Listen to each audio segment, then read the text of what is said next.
Marilah kita mendengarkan bacaan Injil pada hari ini. Tuhan bersamamu dan bersama rohmu. Inilah Injil menurut keterangan Santo Yohanes. Dimuliakanlah Tuhan. Aku berkata kepadamu, sesungguhnya kamu akan menangis dan meratap, tetapi dunia akan bergembira. Kamu akan berduka cita, tetapi duka citamu akan berubah menjadi sukacita. Seorang perempuan berduka cita pada saat ia melahirkan, tetapi sesudah ia melahirkan anaknya, ia tidak ingat lagi akan penderitaannya, karena kegembiraan bahwa seorang manusia telah dilahirkan ke dunia. Demikian juga kamu sekarang diliputi duka cita, tetapi aku akan melihat kamu lagi dan hatimu akan bergembira, dan tidak ada seorang pun yang dapat merampas kegembiraanmu itu daripadamu. Dan pada hari itu kamu tidak akan menanyakan apa-apa kepadaku. Aku berkata kepadamu, sesungguhnya segala sesuatu yang kamu minta kepada Bapa akan diberikannya kepadamu dalam namaku. Demikianlah Injil Tuhan. Terpujilah Kristus. Saudara dan saudari yang seiman dalam Yesus Kristus, hidup kita seharusnya mempunyai harapan. Dan harapan itu datangnya daripada Tuhan yang telah menyelamatkan kita dari dosa-dosa kita. Maksudnya di sini, sebagai seorang Kristen ataupun pengikut-pengikut Yesus, kita harus hidup dalam pengharapan.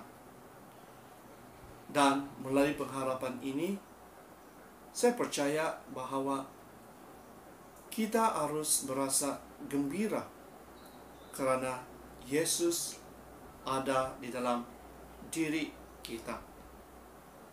Injil hari ini mengatakan bahwa kita akan meratap dan menangis, tetapi dunia akan bergembira. Tetapi saudara dan saudari, seharusnya kita harus bergembira dan bukannya menangis dan meratap. Karena apa?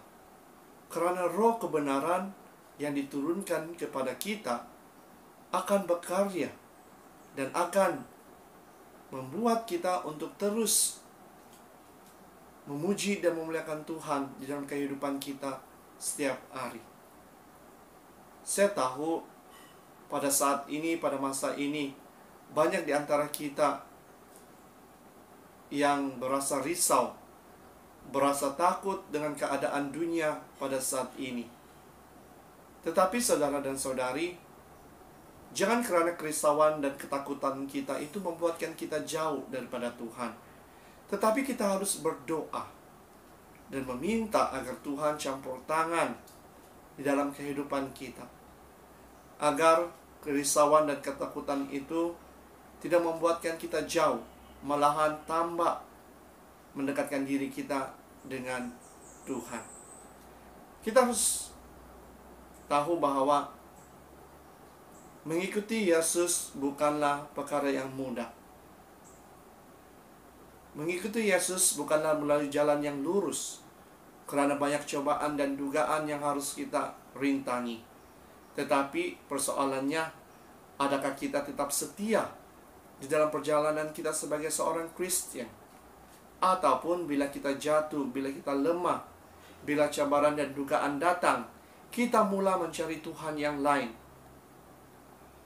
Kita mula mencari sesuatu yang dapat menggantikan Yesus di dalam diri kita. Saudara dan saudari, jika kita lihat kehidupan kita dari dulu sehingga sekarang, pernahkah kita mengimbas kembali perjalanan hidup kita? Saya percaya apabila kita mengimbas kembali kehidupan kita, asam manis kehidupan, pahit manis kehidupan,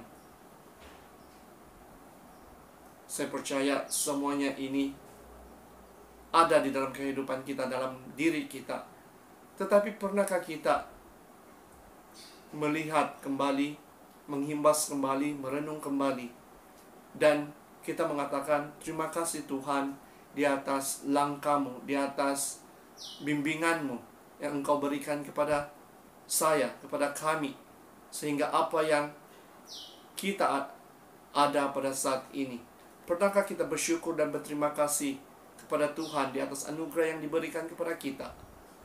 Kadang-kadang kita tidak berani untuk melihat apa yang telah berlaku dalam kehidupan kita selama ini. Karena saya percaya bukan semua kita mempunyai pengalaman-pengalaman yang manis. Tetapi anggaplah itu sebagai salib yang harus kita pikul. Salib yang dapat membantu kita untuk mengorak langkah, untuk mengubah cara kehidupan kita, untuk berusaha lagi, berusaha dengan lebih gigih lagi, bukan sahaja untuk mempertingkatkan kehidupan kita, tetapi untuk mengeratkan hubungan kita dengan Tuhan. Memang bukan mudah, saudara dan saudari. Paul ataupun pengikut-pengikut Yesus, bukan semua apa yang mereka beritakan itu diterima orang. Malahan ada sahaja tentangan yang dihadapi, bukan sahaja dari orang-orang di sekeliling mereka, tetapi ahli Taurat, orang-orang Yahudi juga salah satu sebagai tentangan bagi mereka. Tetapi mereka tidak lemas semangat. Mereka terus menyebarkan kabar gembira itu. Dan ada di antara orang-orang yang percaya dan mendengar apa yang mereka perkatakan, sehingga mereka juga mengikut Yesus. Jadi saudara dan saudari, begitulah kehidupan kita. Selagi kita masih berpijak di bumi ini, masalah, cobaan, rintangan itu tetap datang. Tetapi marilah kita serahkan apa sahaja kepada Tuhan, agar Dia dapat membantu kita untuk mencari jalan keluar di dalam masalah yang kita hadapi. Oleh itu, marilah kita terus berdoa dan meminta Tuhan hadir di dalam diri kita, di dalam kehidupan kita, agar melalui kehidupan kita menjadi berkat bagi orang yang mahu mengenali Tuhan dengan lebih mendalam. Sekali lagi, saudara dan saudari, jangan pernah takut, jangan ragu-ragu akan Tuhan, tetapi tetaplah percaya, karena melalui kepercayaan kita itu, kita akan mendapat damai sukacita yang dijanjikan Tuhan kepada kita semua. Dalam nama Bapa, Putra, dan Roh Kudus.